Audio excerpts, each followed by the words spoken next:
In high school, we played a game. Many years later, we got back together to play one more. Little did we know, this time, the game was real. Join me, Aram Vartian, on Start Playing Games for a brand new type of fantasy role-playing. In Die RPG, you play a group of real-world, deeply flawed adults who are transported into a fantasy realm via a predatory, sinister role-playing game.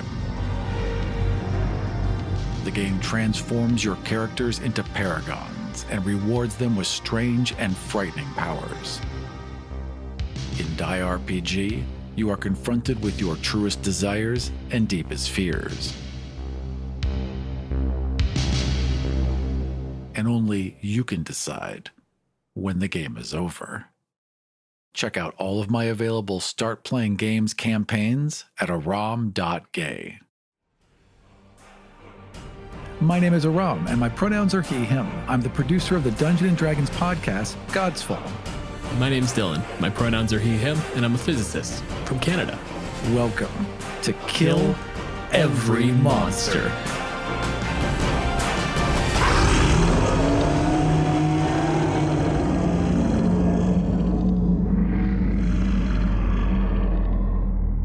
This week on Kill Every Monster, we are featuring the Black Dragon.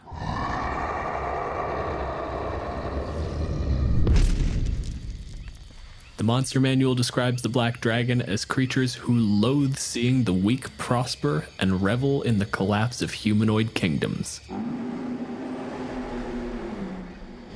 They make their homes in fetid swamps and the crumbling ruins where kingdoms once stood. We are joined by Austin Taylor.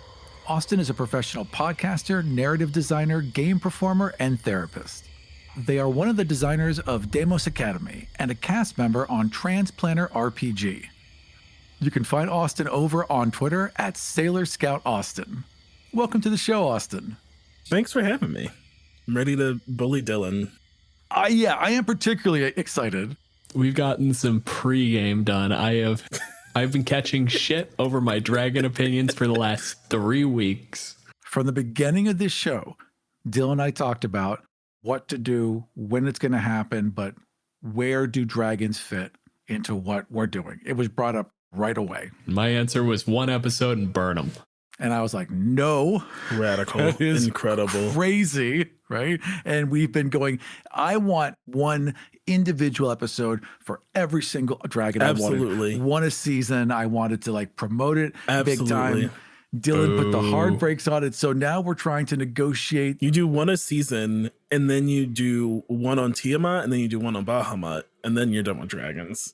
Okay, but they keep adding we'll get into it in a minute. Austin, for the people who really only got as far as dungeons in the title. Yes. Those people were very surprised about what the game was about. What is a dragon, and particularly what sets black dragons apart? Okay, so dragons are medium to large reptilian-like creatures. They technically, I guess you could assume they start small, but they don't have stats for a baby dragon. They got stats for the wormling, and that's already medium. Wormlings aren't babies. Wormlings, that's when they leave the nest kind of thing. Oh, it's shit. Those are I got my timing off. It's like teenager stats almost. Yes. Like young teen, yeah. Yeah, they're like young teen. Even though they have a young dragon and an adult dragon, wormlings are not. They're distinctly not baby. They did not make a baby bird for you to kill. Right. That's exactly why. Because these are the lowest stats we will tolerate you being able to kill. Yeah.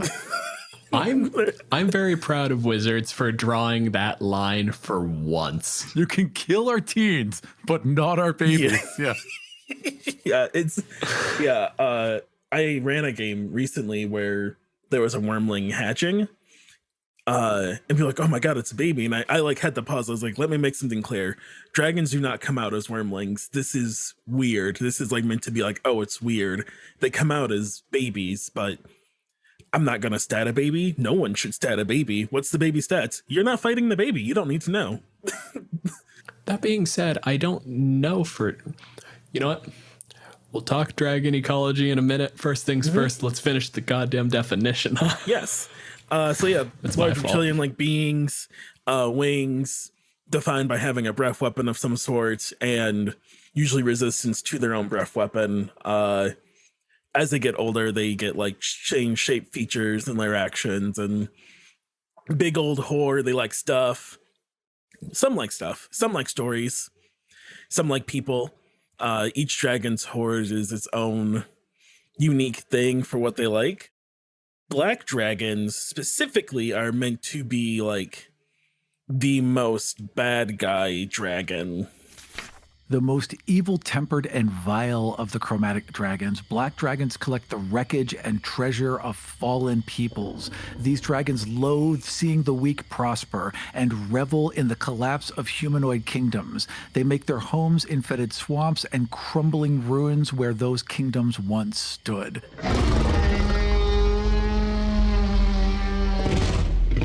They are bitter fucking creatures, and I love that about them. So I don't know a lot of old D&D shit. I'm one of those dumb new kids who started playing with 5th edition when I got so easy or whatever. I used to play D&D uphill both ways. Yeah. Yeah, I don't know like the old books or any of that. So I don't know if it was already established or if it's like something they've gone back and done. But I think it's extremely interesting that black dragons are the most bitter, because in the canonical Dungeons & Dragons 5th edition, if you run it that way, a black dragon is like the life partner of Tiamat. So I think it's like an interesting thing that like she's the like bad guy, and so like it makes sense then, right? Like the relatives of her husband essentially are like pissed off at the world. I think it's really interesting that the black dragon isn't sort of the core dragon, because to me, like black dragons are decay. That's what they are. Their faces are specifically described as horrifying and skull-like, big twisted horns. They breathe acid, and they live in swamps where civilizations have crumbled. One, fucking awesome. Just metal as shit. But also, like, just for where you want to go for an adventure, I know, ye olde D&D, gold was experience, so red dragons having the horde being the greedy ones, they became the main target. But the moment you take that step away from the treasure hoard, the black dragon's where the adventure is. The black dragon's a fucking story. I think the black dragon isn't used as often because it's too metal. That's fair. I mean, it's living in a crumbled civilization, so it already like rampaged like hundreds, tens of thousands of people are like already dead. And you got to go in there and like run it off. And it's also the kind of thing of like red dragons also, when you look at them canonically, are built in to be a menace because they like stuff, and humans also like stuff, and so now there's an inherent conflict. Yeah, you're like, I want your stuff, and they're like, we don't want you to take our stuff, and I'm like, well, I'm a dragon. Like, oh, well, you fucking got me there, buddy. Shit. Here you go. Yeah, that's fair then. When you put it that way, here's my stuff.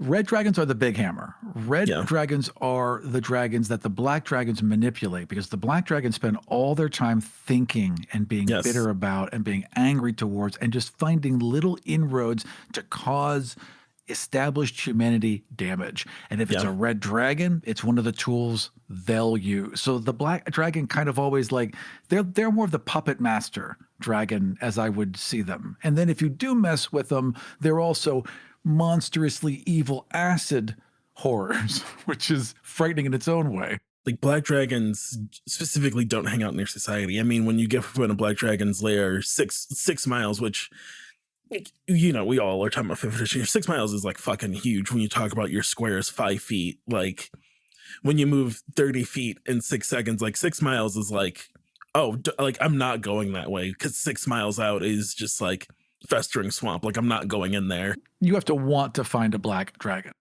I mean, even putting it into like a modern context, if you give me a 6 mile radius, that's a city and a bit of the surrounding county. Like, yeah, that's fucking huge. Yeah, no one accidentally is coming across a black dragon. And most dragons are like that. They like to be alone. They like to be off the beaten path. You're not going to mess with them. There are some exceptions. But with a red dragon, you're much more...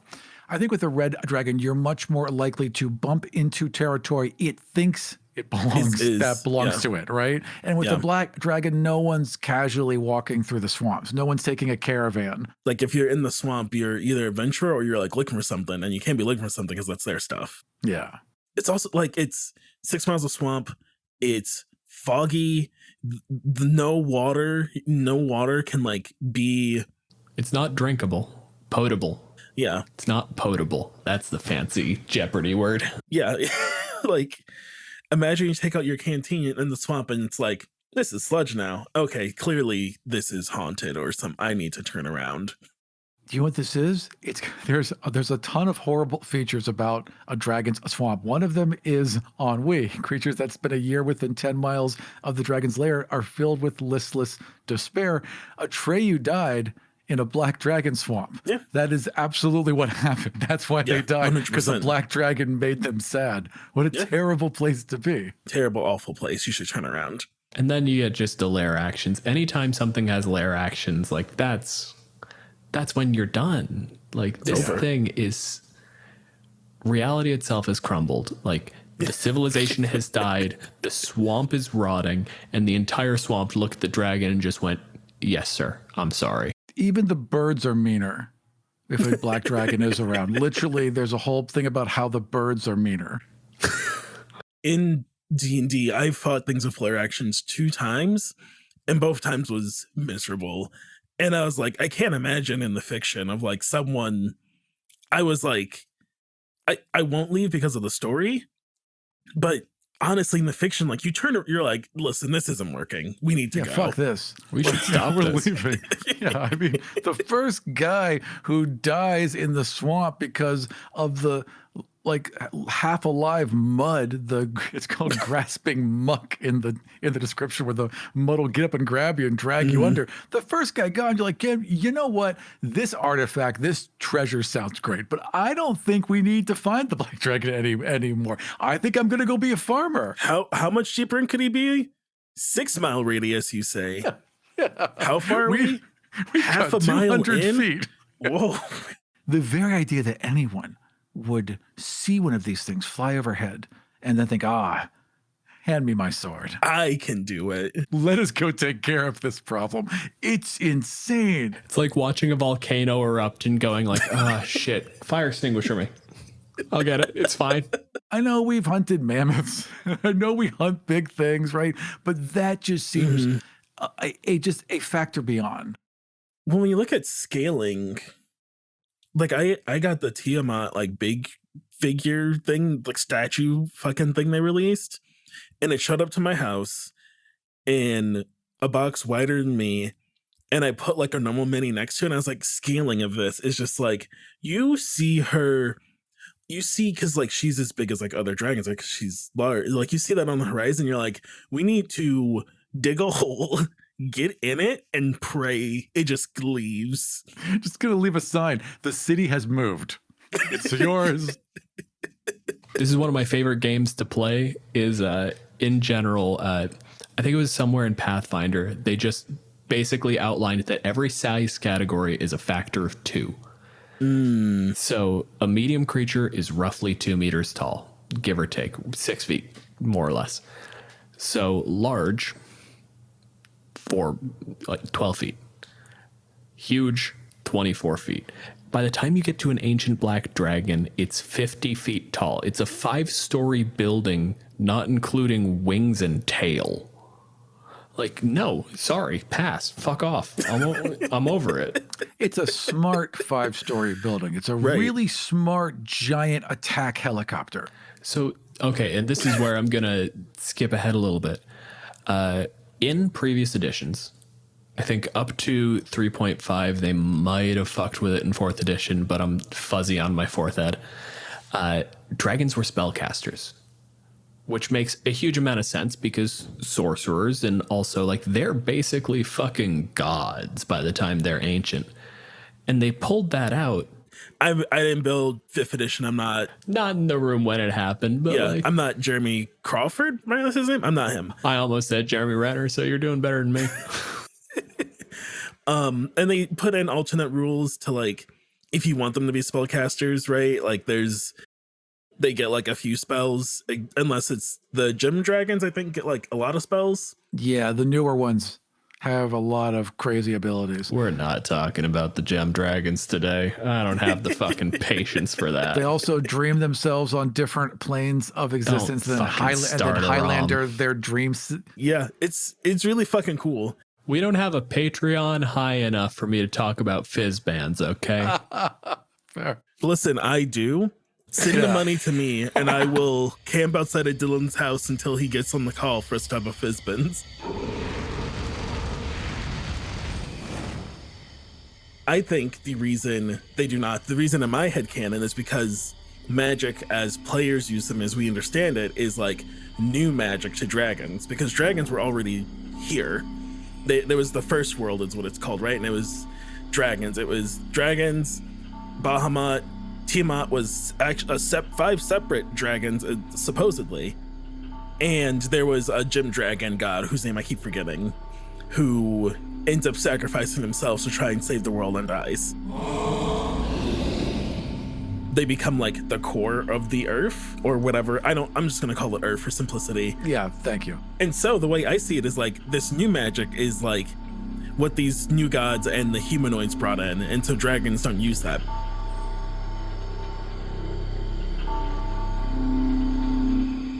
Not the chromatic ones. They pulled that from them in 5th edition as well. That's just a metallic thing now. And again, just weird. You're making dragons progressively less magic as time goes on. And I can fully support giving them like weird control over the land and elemental abilities and saying like, no, this is old magic. Mm-hmm. But right now, aside from Fearful Presence, which quite frankly isn't magic, that's rational. That's just straight up, I saw a dragon. They're just scary. Yeah. And the breath weapon. Again, ignoring the fact that aerodynamics, they can't fly. With the exception of that, the only magical power they have is the breath weapon at this point, and then fluff and lair actions. Monster Manual in Black Dragon talks about how evil lizard folk just serve them, just immediately press gang themselves to bring the thing food and treasure. Just having a black dragon in the swamp generates shambling mounds that seek out and slay good creatures. They are so evil that the swamp gets up, forms a gross dude that goes out to murder paladins just in case. And any kobolds that show up go from being like and I am disgusted that I have to say this word, but it's the context of D&D, a lesser species. Mm-hmm. But they go all the way down to being just mean rats. Like they are just vermin in a black dragon lair, running around with bags of bugs to torture people. Legitimately, specifically torturing people with scorpions and centipedes. They are so powerfully magic that everything near them isn't just like influenced, it's fully destroyed. Micromanaged. It like their magic just micromanages an entire area. Yeah, so it just seems really weird to me that like the extent of their magic is that that's not enough magic to you? I want it to have magic in the stat block. I want it to be able to do cooler shit. You want it to be able to basically focus its magic as a tool against things on a whim. Whereas this dragon they're talking about is just hugely magical. It doesn't do the same thing. I like Austin's idea, frankly, much better, where it's just a different use of magic. It's a different way of interacting with it. Mm-hmm. Like this just isn't the deal dragons made with magic, because it's not their magic. It's not their magic, right? Like the weave is specific. Like there's a god of the weave. The weave in my head has always been like literally the fabric of reality, right?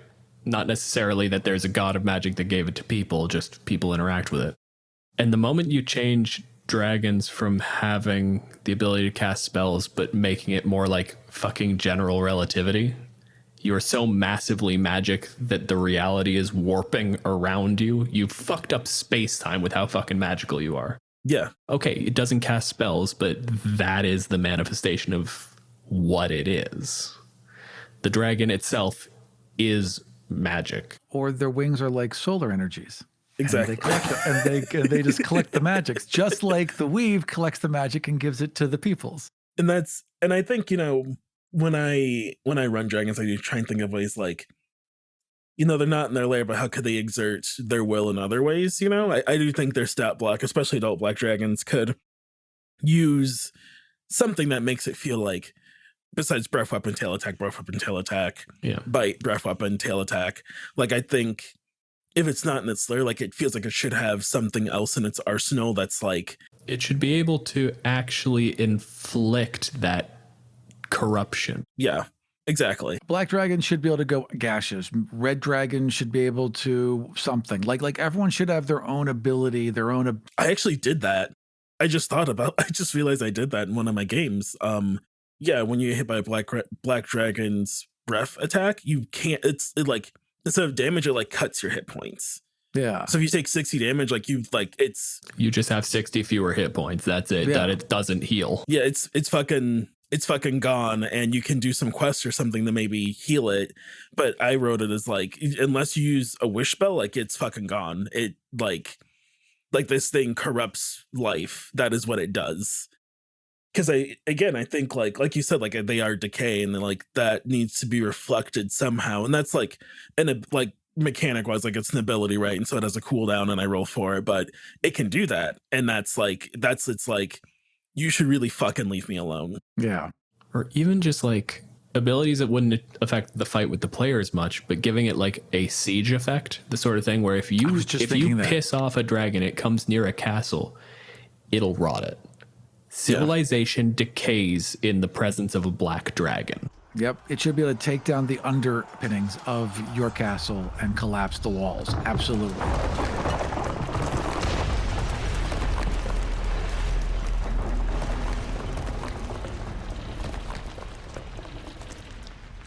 Black dragons specifically, a lot of dragons do kind of have like hunting grounds, and you can coexist with them and they're a problem. Yeah. But black dragons are one of those locationally locked antagonists, right? Like, it lives in its swamp, it's mad, and it has Shrek emissaries. Yeah. Yeah. It's just got a bunch of lizard folk swarming around that it refers to as donkey. Every single one of them. Everyone is donkey. Yeah, absolutely. How do you work with a black dragon for a plot? Say I make you run a game where a black dragon is the antagonist. What's your move? Let's say not even that you live in the next town over, because I think if a black dragon swamp starts spawning, like, people are like, all right, this town's fucking done too. We got to move 4 towns away. Like, everyone, like, let's leave.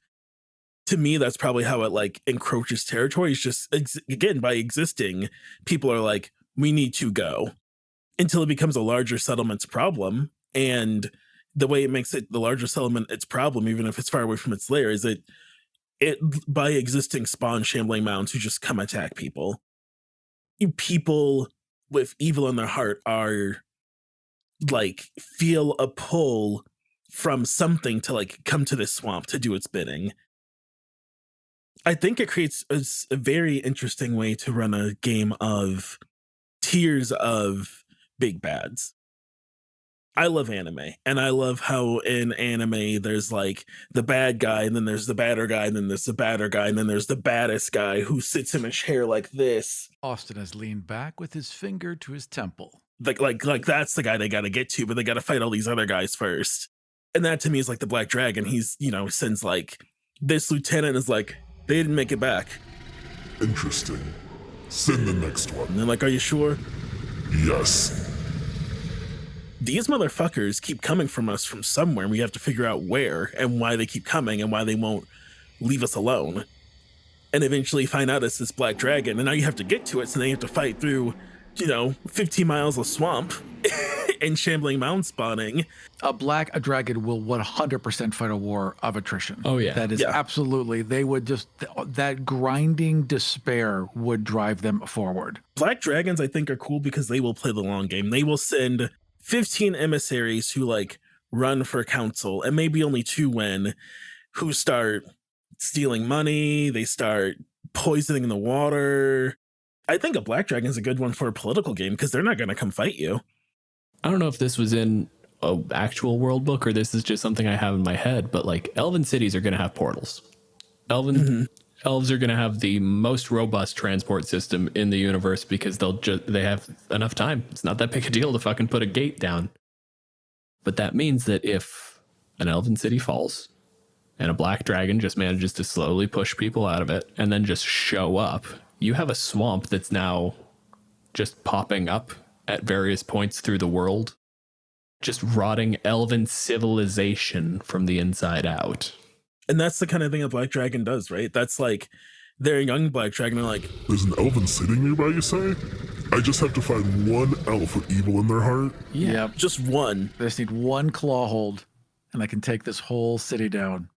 Because the ancient dragons are so big and so few games get past even like level 10 or so, it becomes really hard to write games in it. But once you get out to that level, once you're really considering that like this thing's mere existence generates shambling mounds, it recontextualizes the idea of draconic cults. When you're looking at a young dragon or even an adult dragon, something that an adventure could reasonably fight, it just doesn't feel right, you know? Like, oh yeah, of course these are worshipped by kobolds because kobolds are not really impressive and just have the general species-wide trait of, oh wow, huh, that's my boss. But a creature like a black dragon can get you from level 1 to level 20. This can be the big bad that was hiding in the background the whole time, that was fueling half a dozen other big bads that are all, that are all just mid bosses on the way up. Well, I mean, and especially a black dragon, you talk about spellcasting and like they don't have shape change, but a black dragon just needs to convince one mid-tier spellcaster to cast polymorph for it to come. You like, oh yeah, don't you remember the shopkeep? You'd see every like midpoint in the arc, when you went back to like fuel up. That was me. This guy cast polymorph for me, and I thought it was hilarious to sell you like tainted healing potions. Maybe they can't cast spells, right? But a black dragon can use a magical item. Come on, they can pick up a wand or fiddle with a ring and figure it out. That it would just work. But that's also the thing, right? Is like if you're ancient and you have that ability, and you have like they mentioned in the stat block, finding magic items in crumbled civilizations, like it would learn to cast spells. Mm-hmm. Or at the very least, manipulate the magical energy that was captured by the mortals. Yeah, do the full sorcery thing. But that's why it seems odd to me, right? Is like if you have access to it, if you have the ability to read, then there's no reason why it doesn't become a sorcerer, right? That's the thing, because I think in 5th edition, it always feels like it isn't that everyone can use magic, because I think it's warlocks get described as like the reason they become warlocks is because they can't like access magic the usual route or whatever. And so sorcerers get born with it and wizards can learn it, but they make it seem like being a wizard's really tough. That's also the weird thing about sorcerers. They get it because of their draconic bloodline, but the dragons can't cast the spells. Yeah. I'm just saying, like, there's an inconsistency here. That's fair. Because I do think that in the case of warlocks, you're right. It's that they can't learn to do it. I feel like in the case where it's like I turned to being a warlock because I couldn't hack it as a wizard is actually a case of incompetence. I don't have innate magic because I'm not a sorcerer, and I didn't go to school, so I'm not a wizard. And then I met a guy who was like, hey, sign on the dotted line. I promise it'll be fun. Yeah. It's not always that way, though. Like some people would rather just not try. Maybe you just rather lick boots and have superpowers than put in the effort. I mean, sometimes it's just easier. Listen, man, I've been in school for a fucking decade, and I want to die. I'll sign the deal with Satan. Give me my PhD. Yeah. There are good warlocks. There certainly are. No, I absolutely. They're really cool. No, there are good warlocks, just no good PhD holders. Yeah. So Everyone with a PhD is a dick, and one day I will be the biggest dick of all. But I did forget about draconic sorcerers because I don't play sorcerers. So did wizards. Look, it is all, none of it lines up and none of it makes sense whatsoever. Nope.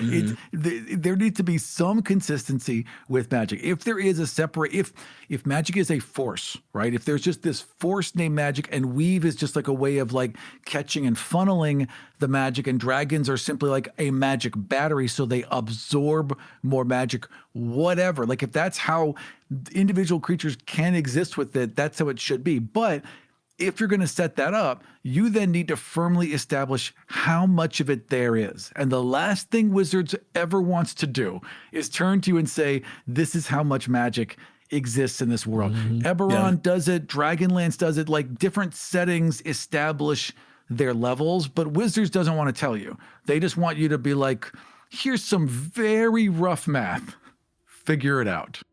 Because there's like 6 different ways for a black dragon to arrive at it, it's just one of those things where I'm like, just give him polymorph. Yeah. Just let him turn into a dude. Let him wander into town. Because like you said, I do love waves of villains.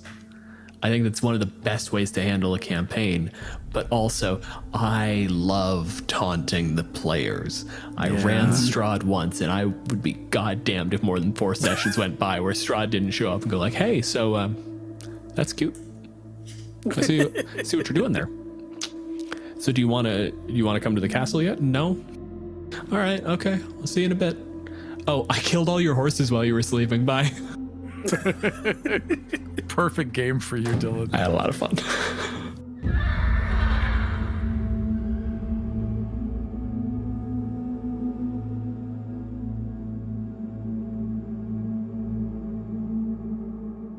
Is the black dragon a monster?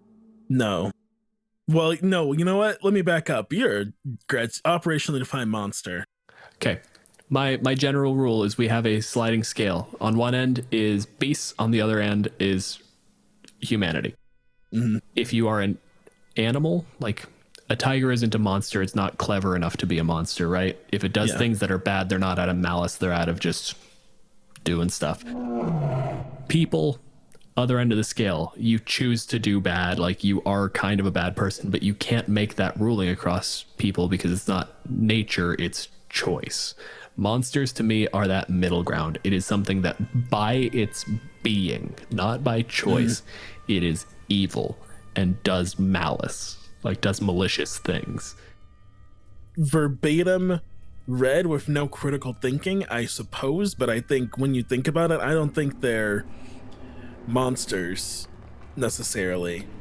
If you go back and look at the canon that they've now given us, I think black dragons are trying to get by in the best way they can in a world that doesn't want them there, and they know doesn't want them there because their progenerator, right? Like Tiamat is the progenitor of chromatic dragons, was literally manacled, shackled, and dragged down to hell by every single, like every god. Imagine you go to a party and everyone is like, yeah, let's take you to hell.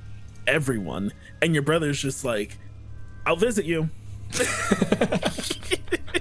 Yeah, no, that's fucking fair. Yeah, it is fair. It is fair. And if we think about dragons like we think about people, it's very fair. But they're not, they're dragons. And for me, dragons are primal. They are the things they are as much as they make them up. A dragon is acidic. The very essence of its being is acidic. It exists to corrupt and destroy. And not only that, but it revels in it. It drives itself to these problems. Lots of things exist in decay in a balance.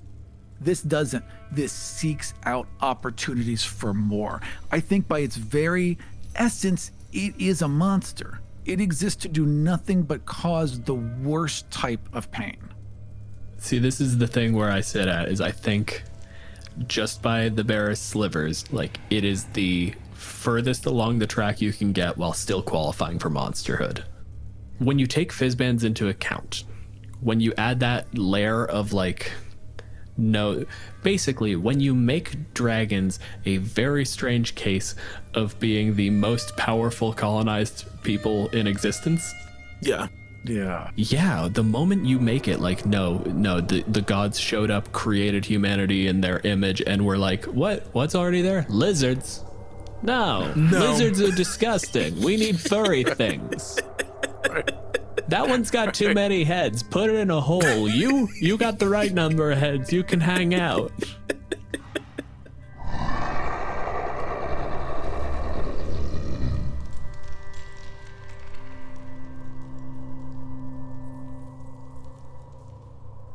What would you do to change the Black Dragon in 5th edition?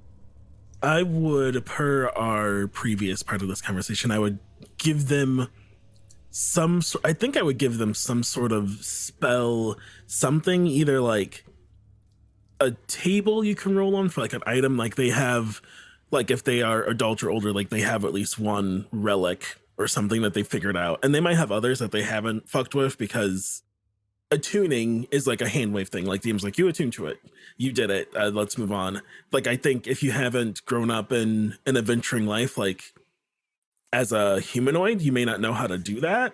So like maybe they have one relic they've like figured out, like, how do I make, like, I know this is fucking magic because all my people told me, and I'm too proud to ask them how to use it, so I'm gonna figure it out. I'd even cut around that. Like, dragons themselves are magic.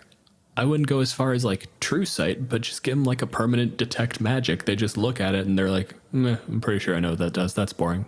Yeah. It's like one in 1,000 items where they're looking at like, wait, how does that? No, it can't. Let me see this. What I gave it in my setting, which is the, like, I think I call it literally corruption breath, as another breath weapon. I think they could all do with like an extra breath weapon that just has a different refresh of, you can use it like the acid breath. It refreshes on 5 to 6 on your d6. I know if that's balanced. I don't fucking care. Honestly, if you're fighting an ancient dragon, balance is over. It was like 15 levels ago. Just fucking make it cool. That's the thing. Make it cool.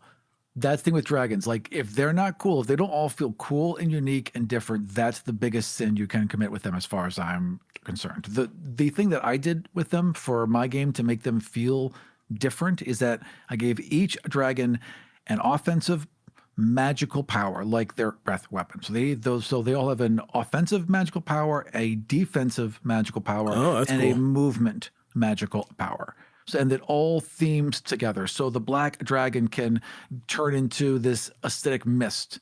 The bronze dragon is kinetic, so it could basically create a pulse of energy and push everyone back. Everyone had their own kind of thing that tied in and gave them extra powers. And as they got, like I think when you were young, you got one of the powers, and as you got older, until you got H and you got the last one, right? So they kind of unlocked as you went down. Yeah, it just made them feel a little bit more different and, frankly, more powerful.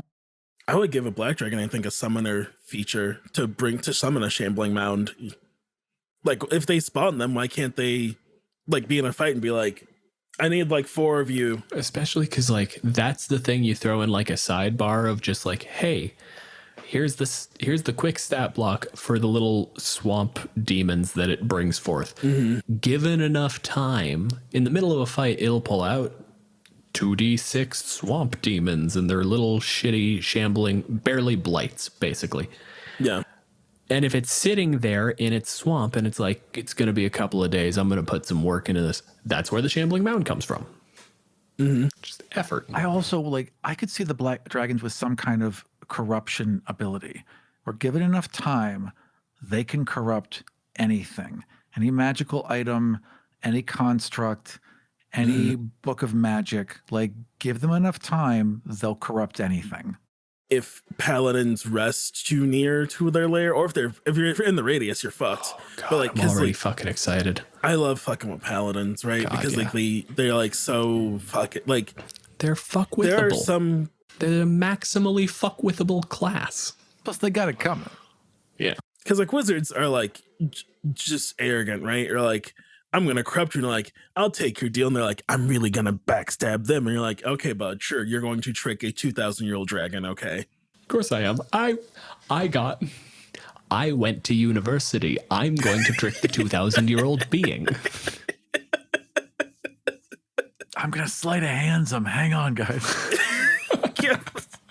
I just love how each class is easy to fuck with, except like fighters. because they're like, hey, you want to make a deal? Nah, man, I'm just going to stab you 5 times. They'll punch you in the face. Like, Yeah. dude, come on. No, right in the face. What have you done? You've taken my sword?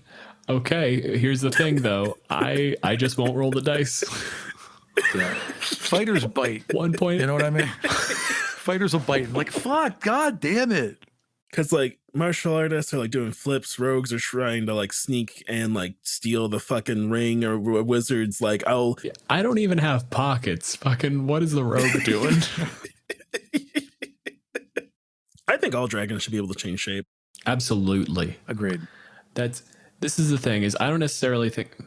I always say they should get spell casting, but I mean, like, they should have some plot abilities, like fucking change shape. Give me a weird burst thing. Make them intimidating. I think they should be able to change shape, but I just thought of a way I would explain it in my own head, which is it was taken from them when the humanoid gods showed up.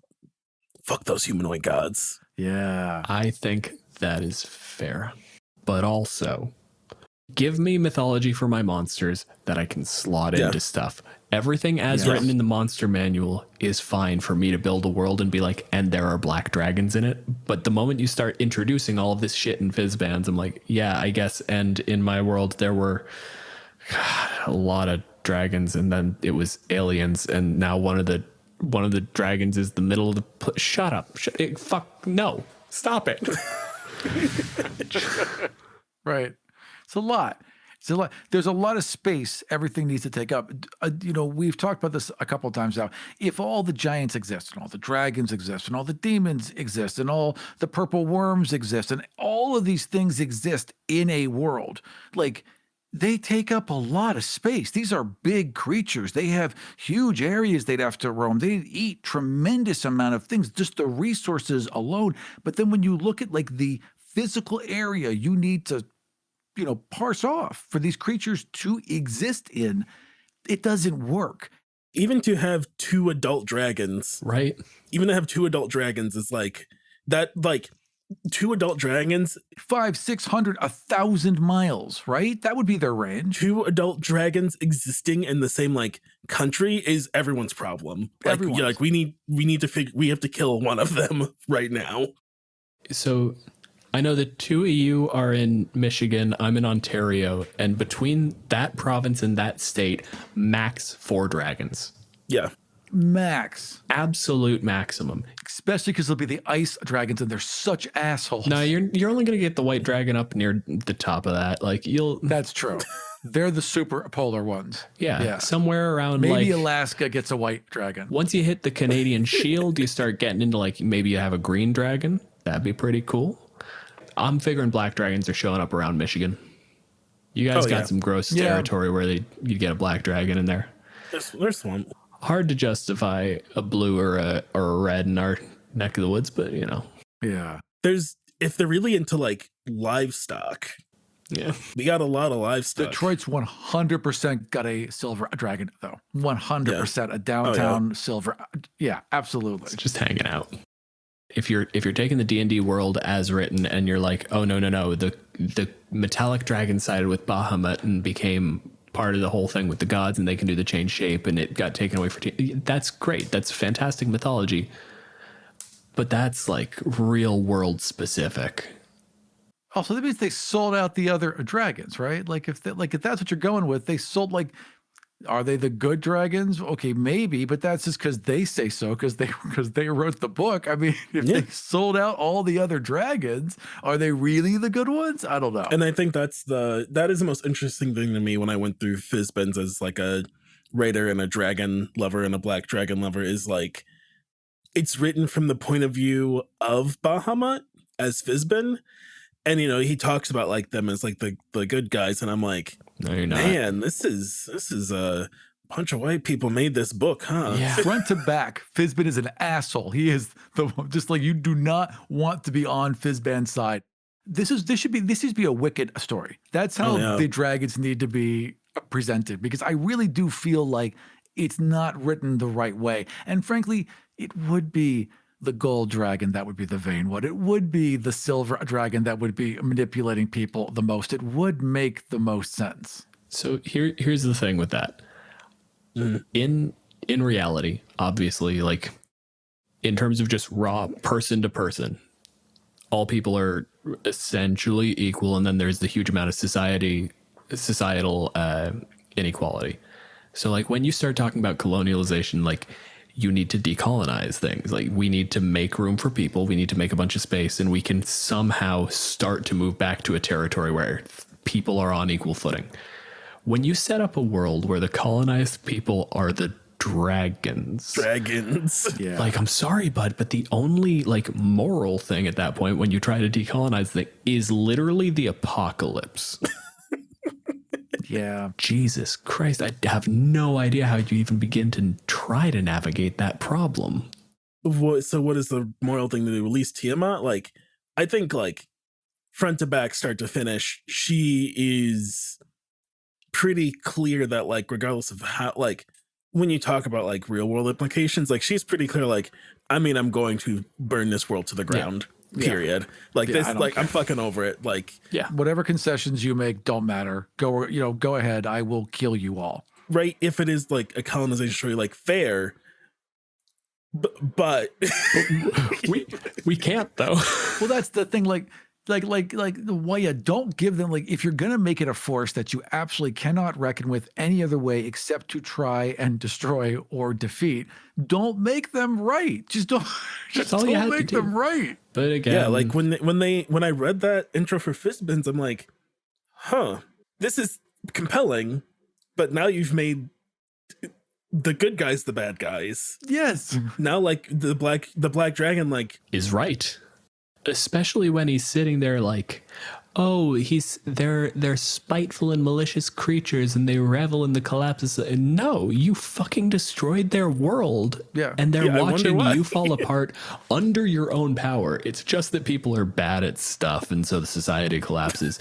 And they're sitting there going like, fuckers. Yeah. Now, if you want to write a story where it's like, humanity is kind of a disease and the dragons were like good, I'm all down for that. I am 100% down for that. That ain't what they were aiming for, though.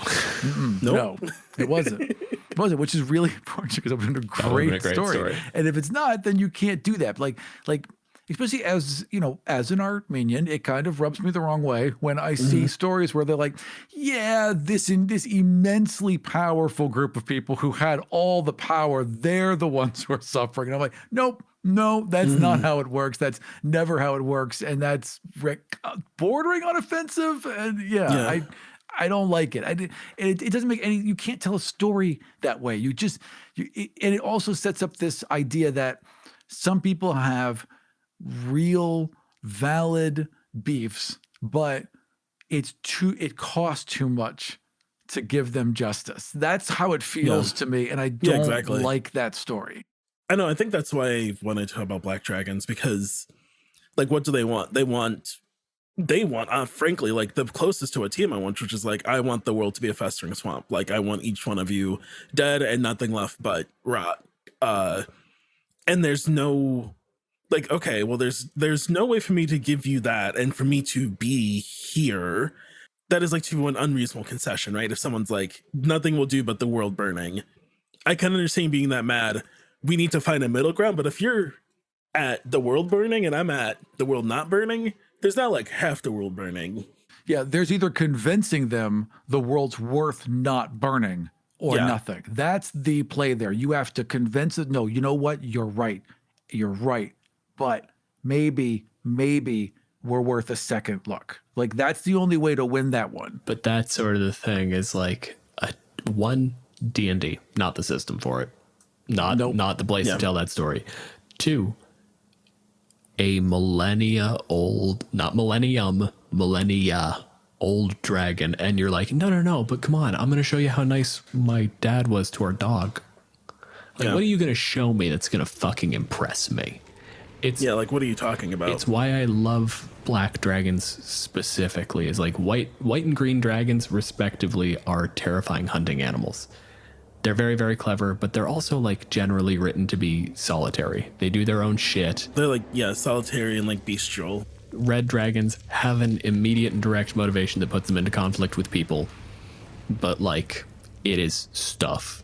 And if you give them stuff, they're probably just gonna leave. blue dragons are cool, but also like they live in the desert and like I can pretty much just leave them alone. That's fine.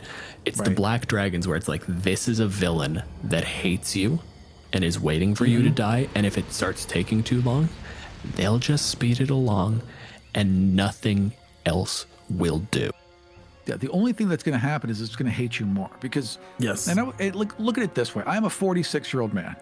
I look at some 18, 19-year-olds with the best possible intentions who seem to me to have very optimistic or myopic views, but who really are just have the best intentions and are going out there trying to make the world a better place, right?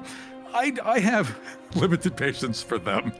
Imagine if you're a black dragon and you're looking at some 35-year-old king, you're 3,000 years old, you look at some 35-year-old king who thinks they know everything, raising the third or fourth city in the place that you have destroyed and burned to the ground 3 times prior. Imagine the disdain you will show for them.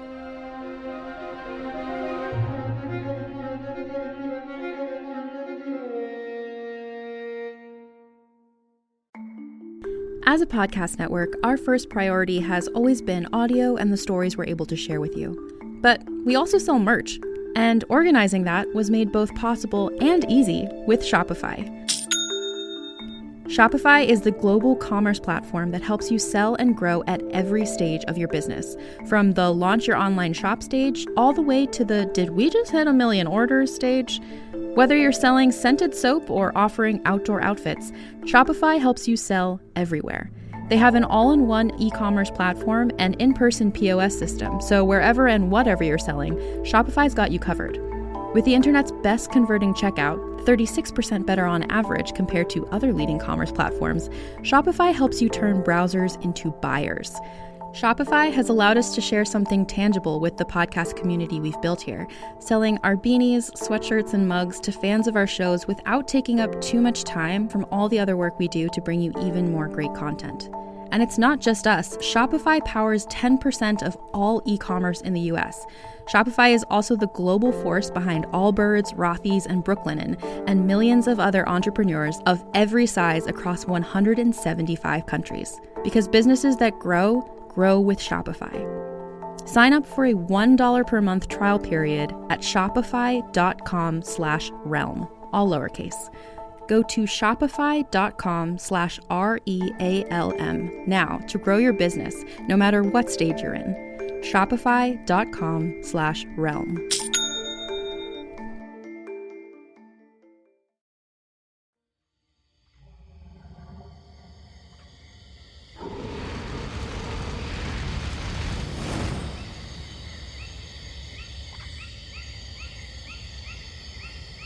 Tell me about your lair. It is an old, ruined elven kingdom. Palaces made out of like the surrounding nature that used to exist. So they're like, there's like rock and stone with like trees growing up through them and stuff. There are a few statues still standing for some reason. That haven't been ruined, that look like they're being kept pristine. That's an interesting choice. As you move further out from like it looks like an adventurer's fucking wet dream, because it looks like this big old ruined like elven capital. Oh yeah, the huge center of town, almost temple-like, near to cathedral level town hall, and then the town square lightens out. Bunch of gold in there for sure, for some reason, from modern time. Why is that there? That's totally normal for me to find here. Someone's tucked many chests beneath those ruins. You know, you wander into like a Chernobyl and you're like, oh wow, look, modern day $20. That makes sense, this is here. That essentially is what adventures do. Look at all this ammo these engineers left in their locker. I mean, we say this, but at the same time, like, what's an elven lifespan? Like 700 years? Yeah, before they get the like elf juju going, but that's a different podcast for me to talk about weird elf lore. But that's like 3-4 generations and they're still using the same coins. Like, sure, an elven currency exchange will take this shit 100%. it's it's a perfect system. Like if you use gold standard, gold doesn't really change. Doesn't really age People out. don't really care if it's like a different gold coin. They're like, I mean, it melts down the same.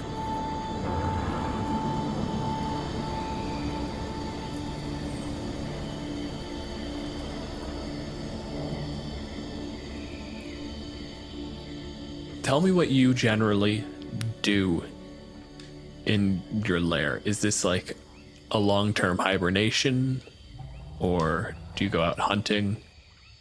I have a human druid I've convinced to go hunting for me. They think I am a what's the I think the brass one's the good naturey one, right? Gold dragons are good, but kind of removed. Silver dragons are really good and very invested in people. Bronze dragons are good. They're just like, they kind of still live in the middle. Like they're good hermits, basically. But anyway, this human druid thinks they are helping a gold dragon because they've never seen me. Because I'm like, your mind will unravel. So they go out hunting for me and bring me stuff I need or anything I ask for, really. Then yeah, what are you generally doing in a standard day? Just waiting.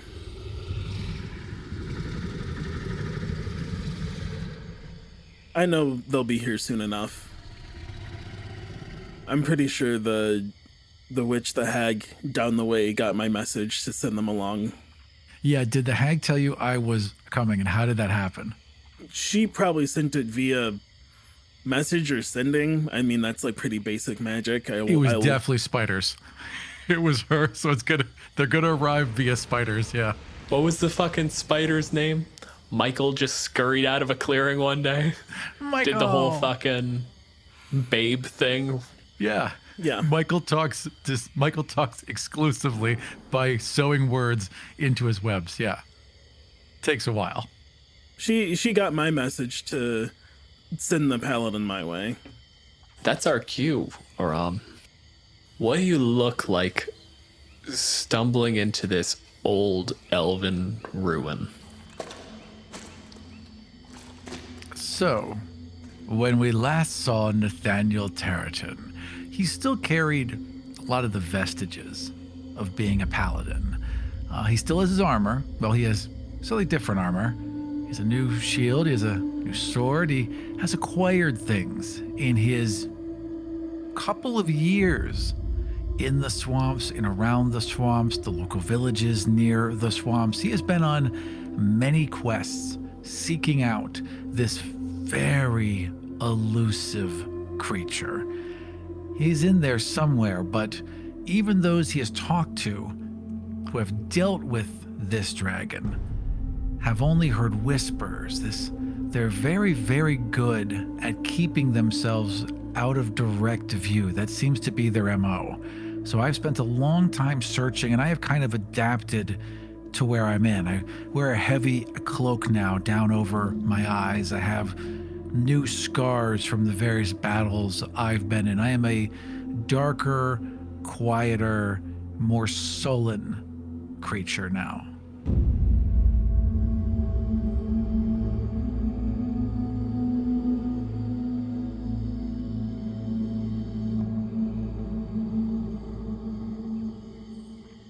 You were given the story when he first arrived of this paladin coming in. The arrogance still had that glow about him. So when you get the sense of something creeping into the edges of your territory, and you can feel that shattered little corpse of a man, it's perfect. I mean, it's all according to plan. Your dealings with the hag, I think they probably give you these sort of spider messengers frequently.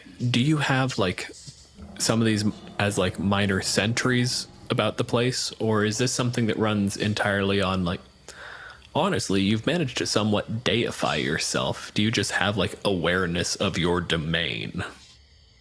I know if something's entered or not, and most of the time I can't be bothered, but it's, by my calculations, about time for it to be my special guest, so I will start making my way downtown.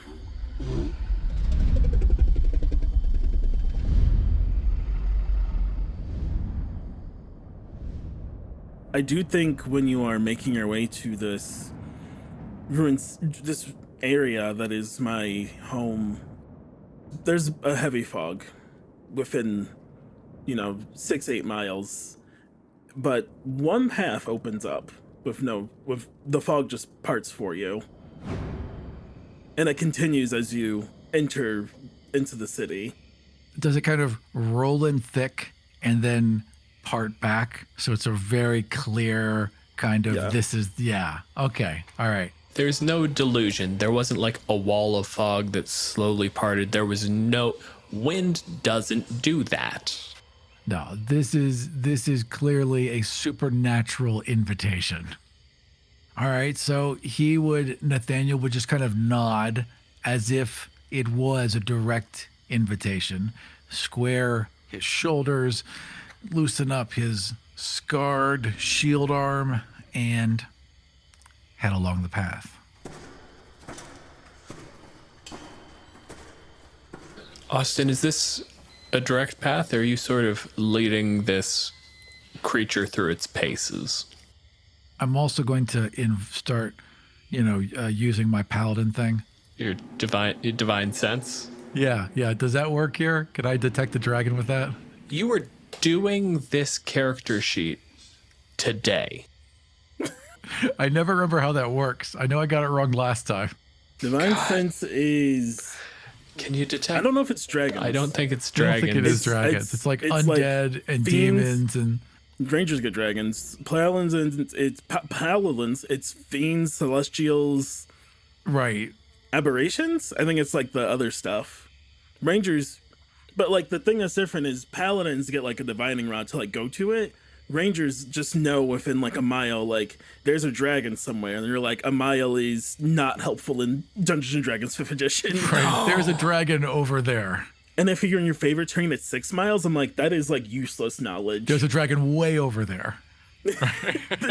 There's a dragon like half a day's walk. Oh, cool. So it's celestial fiends and undead within 60 feet of Rom. As a ranger, there's a dragon 6 miles away, and then after a day of travel, that the dragon 5 miles away is no longer there. That's what you know. Do you use that?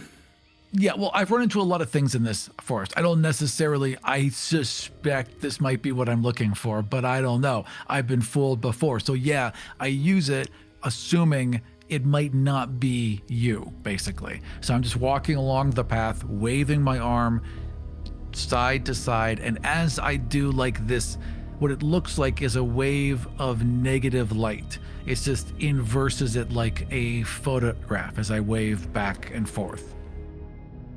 You get a ping of something undead until you find yourself you assume in the middle as like the fog clears of this ruin, and you're at this clearly meticulously clean statue of an elven woman. Okay. Is that where the undead source is coming from? Yes. Okay, then I will, because I am a fallen paladin, control the undead. As an action, you can target one undead within 30 feet and force a wisdom saving throw, DC 15. On a failure, the target must obey your commands for 24 hours or until you use the feature again. A DC 15 wisdom. Absolutely not. I would say, reveal yourself.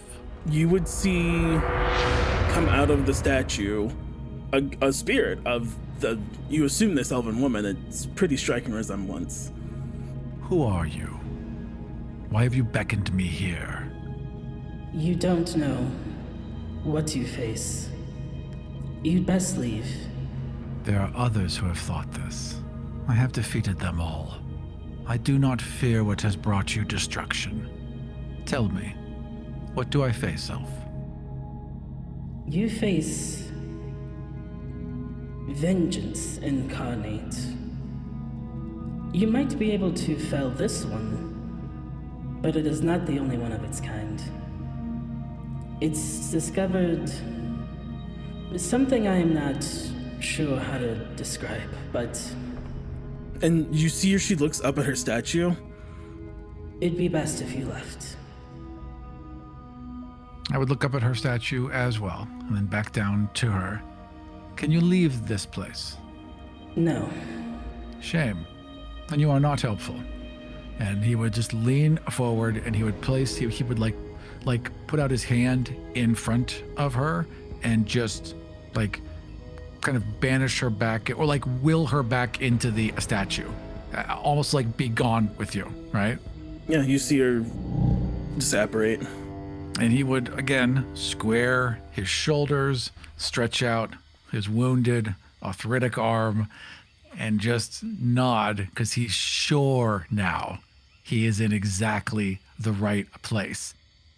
And he starts to look around for the most obvious place, or for like a entrance or a cave or some sort of large structure that would be able to contain a dragon. So you are out at just on the edge of a town square. You can see like basically a block down, straight down the road. Everything is flooded, ankle deep water. The plants are growing out of control, but unpleasantly.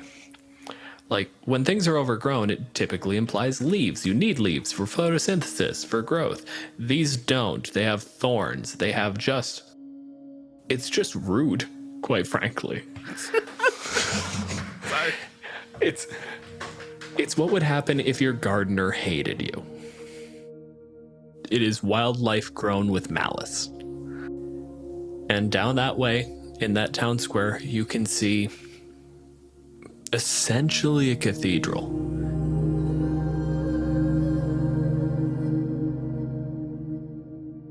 I would eye that cathedral. I would go up towards it, and like a smart person, right, would walk around it, check the exits, right? He doesn't do that. He walks straight to the front doors, throws them open.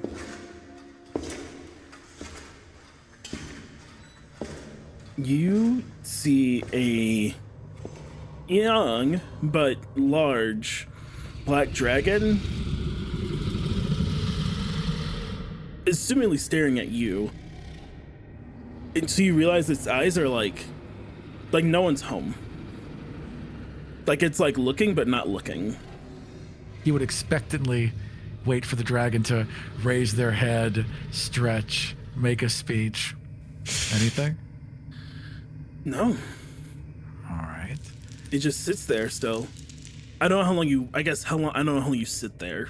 Just like, the 10 seconds it would take for it to be awkward. Oh. Yeah, absolutely. In those 10 seconds, like, you just feel awkward. When that feeling starts to build, he nods, takes a step forward. He sheathes his sword, pulls out a crossbow. He's got a shield in the other hand. And in the hand, a crossbow is loaded a bolt that is hollow. And you can see there's a glass vial in the center of it. And there's this bright green powder stored in that glass vial as part of the shaft of this crossbow. And he just starts to cautiously take a few steps forward, leading with his shield. I imagine there's pews to either side of me, and I'm walking down a middle aisle, and then towards the altar is where this dragon is. There were pews arranged church-like, except then a creature that is the size of a large horse with a wingspan of more horses started walking down that path over and over again. My size is horse. My wingspan is more horse. Yeah. I don't know. You picture the wingspan of a bird. It's like another 2-3 birds on either side. You're a couple horses wide when you got the wings out.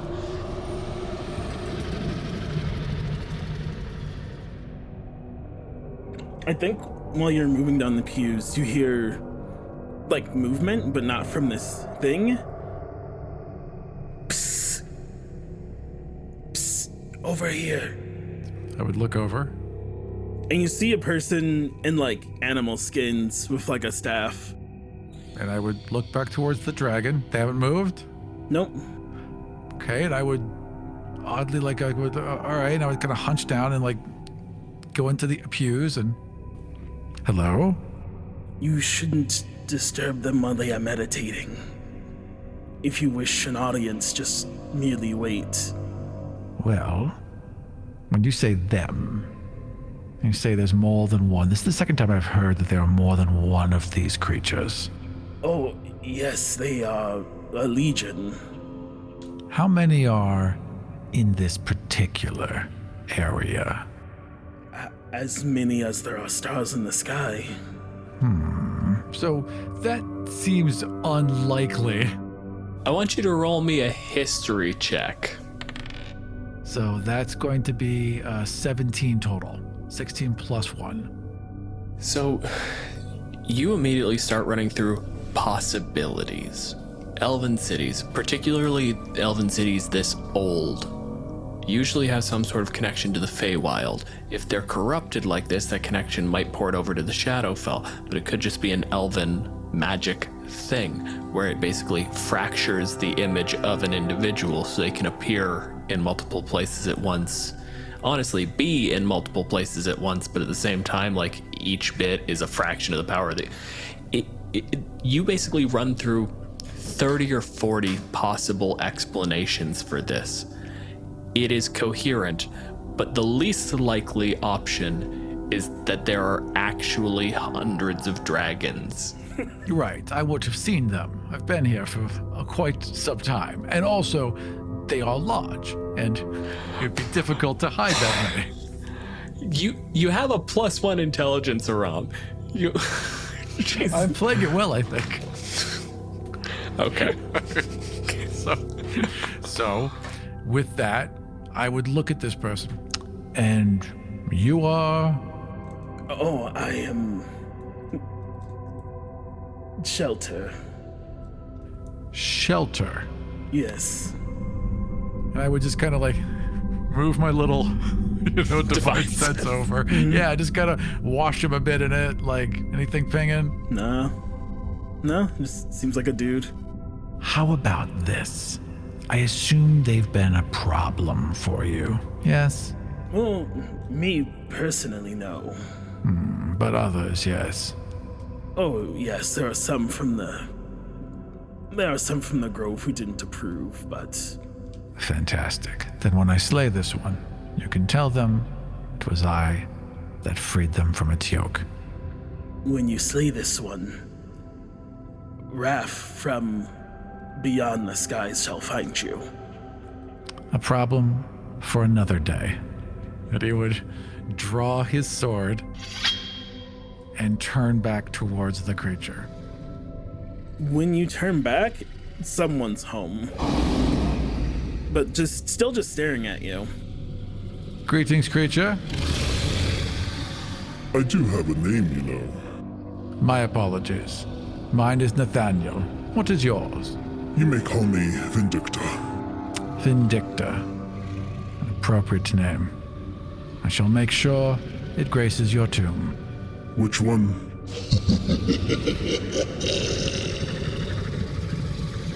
He would pause for a moment there because he's not quite sure what that means. He only has a +1 intelligence.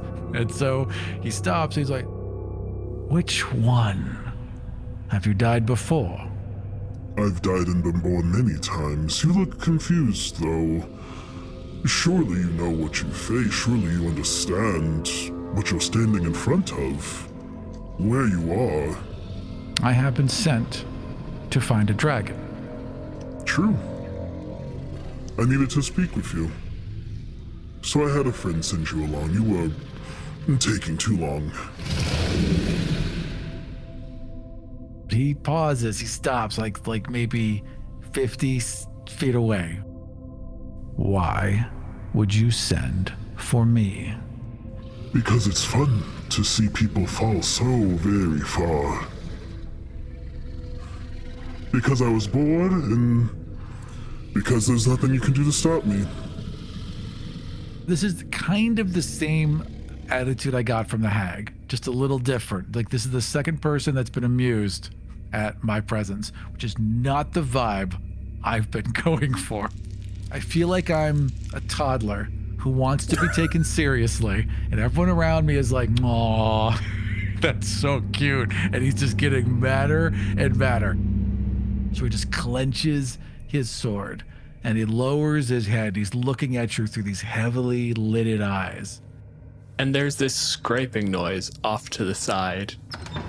And when you look over, there is a lizard folk. Maybe 1.25 tall, dragging a fairly decrepit looking, malnourished deer. Drags it in, sees you, looks over at the dragon, pulls by the antlers one last time, drops it, gives a little, and then it leaves. Thank you. I'm sorry, what's your name? Nathaniel, was it? Nathaniel. And he watches this person leave and then turns back towards the dragon, looks at the deer, looks back at the dragon. Would you like some? This is dinner, I assume? Well, I already ate. It's more of a tithe, so I'd hate for it to go to waste, though. I'm sure you've been looking for so long. He would laugh at that and just kind of shake his head. What is this place? This place, oh, it's my home. This building specifically was a church to... Corylon. I can't be bothered to remember the names these people give themselves. As you were like stumbling over it, the one in the furs almost like goes to do the whole finger up, like I'm about to answer, and then you go get to the I can't be bothered to remember, and just see just immediately like, oh, we don't care. Sorry. So I'm about, I'd say, 30 feet away now. So, I'm sure you're wondering what's going on and who I am and why you're here and when will you be done on this endless nightmare of a life. The important questions you with such little life to live will ask yourselves. I can provide some answers. The only thing he wants an answer to is how does he get back all of the power and respect and admiration he once had before he was a fallen paladin. He wants all of that back, but he doesn't want to make any changes and he doesn't want to learn anything. He just wants his position and authority and respect back, but he wants to keep the powers he's acquired and doesn't want to make any concessions or learn a damn thing. I want to be a bad guy, but also people like me. Yes. You seem to have people that like you. How did you do it? Yes, he used to be really liked. People respect him. Children would laugh and like run up and he would give them sweets and he liked that. He liked that respect. He didn't care about being part of the community. He didn't care about any of that. He just liked the respect. And he has fear now, which is okay, but it's useful, but it's not the same feeling he had when he had respect, and he wants that back. So, you want to have your cake and eat it too, then? You want all of this, but you want people to pretend they don't see you for what you really are. They can see whatever they wish. I've earned that respect as much as I have earned this power and this sword and this shield. These things are owed to me, and they have been stolen. They get up and move just like 10 feet closer. I couldn't agree more. I know all about things being taken that are yours and the disrespect from those who don't understand your power. I could help you with that. How? I mean, a little, I scratch your back, you scratch mine. You say, as a giant, even as a young dragon, as a talon the size of my forearm comes up and clacks against the ground as you say, I scratch your back, thud, right? Yeah, and he would eye that come up and, no, I didn't listen to the pitch. But I've spoken a lot. What can you give me that I don't already have? I mean, he would look back again at the deer, and then his eyes would roll back towards the dragons. I can certainly do more than a rotting corpse drugged to your feet. Interesting, I hear there are a few new settlements between me and the next kingdom over. I'm sure there's all sorts of delightful things there. What do you want? Speak plainly. Oh, I want the same thing you want. Power, respect, and what's back that's rightfully mine. By birth. He would think about this. But the problem is, in his head, the problem he's getting to is like, yeah, he could do this. He could absolutely enforce the will of this dragon, help it expand its territory, help them claim more land, and the people would learn to fear him more. But there's no path to respect there. This dragon cannot give him what he wants because the people will never respect the dragon. They're just going to fear it. The only way I have to get what I want is to bring them your head. Even if they respected the dragon, you would be a thug. Just another common thug. And I want to be a hero. So he'd think that, and he would turn back to you, and he would lean back, and he's got his sword up, and he's got his shield along the top of it now, and he's definitely taken a stance. Sadly, though, you do not have what I require. Not with your head attached to your body. You know, you'd be shocked how many times I've heard that. This one will be your last. It is quite delightful. You believe so. As I said, I've died many times and been born more times than you can count. But if you wish to settle this the uncouth way, then I shall oblige your hero's folly. As this conversation is happening, Nathaniel can look over his shoulder when he hears the little scrabbling. As that man in the furs fucking runs outside of the blast radius. And I think we're gonna roll for initiative. Thank you for joining us for part 1 of The Black Dragon. For more information about us, notes for each episode, and ways you can help support the show, head over to killeverymonster.com. If any of the ideas we've discussed on the show have sparked some of your own, tell us about it on Twitter at KEM Podcast. You'll find me at DJ Malenfant and Aram at Aram Vardian. For ad-free episodes, early releases, bonus episodes, print-ready maps, our new audio DMs notes, and my character sheets for each encounter, head over to patreon.com/killeverymonster. You can also listen to ad-free episodes and bonus content by subscribing to the show on Apple Podcasts. Our intro theme and many of the sound effects you hear in the show were created by BattleBards. Check them out at battlebards.com. This episode was produced by Aram Vartian and Dylan Malenfant. I also did the editing. Our guest was Austin Taylor. You can find them on Twitter at SailorSCT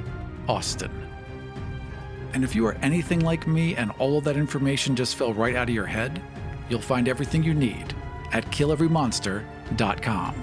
And we'll see you next time for Kill Every Monster.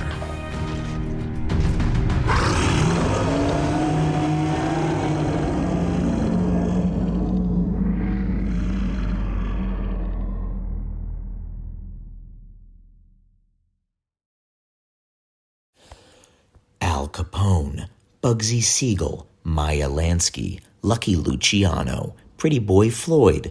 What do these guys all have in common? That's right, they're all gangsters. Whether it's running hooch, drugs, or girls, they all had a piece of every business on every corner of every city. Well, every business except one. And that's where I come in. My name is Harry Dolowich, and I'm from New York City, and I'd like you to join me with the help of an incredible cast of actors like Richard Kind, Louis Black, Melanie Linsky, Bobby Cannavale, Michael Stuhlbarg, Justin Bartha, and many more, to tell the unbelievable true story of how I rose from nothing to something after taking over the one business that those gangsters were too blind to see. The chocolate syrup business. So, make sure you tune those radios to Realm and slurp up the first 10 fizzy installments of how I, Harry Dolowich, became New York's King of the Egg Cream. Available wherever you get your podcasts. This show was produced and edited by Dead Ghost Productions. Find out more about us and all the shows we make at deadghostpro.com.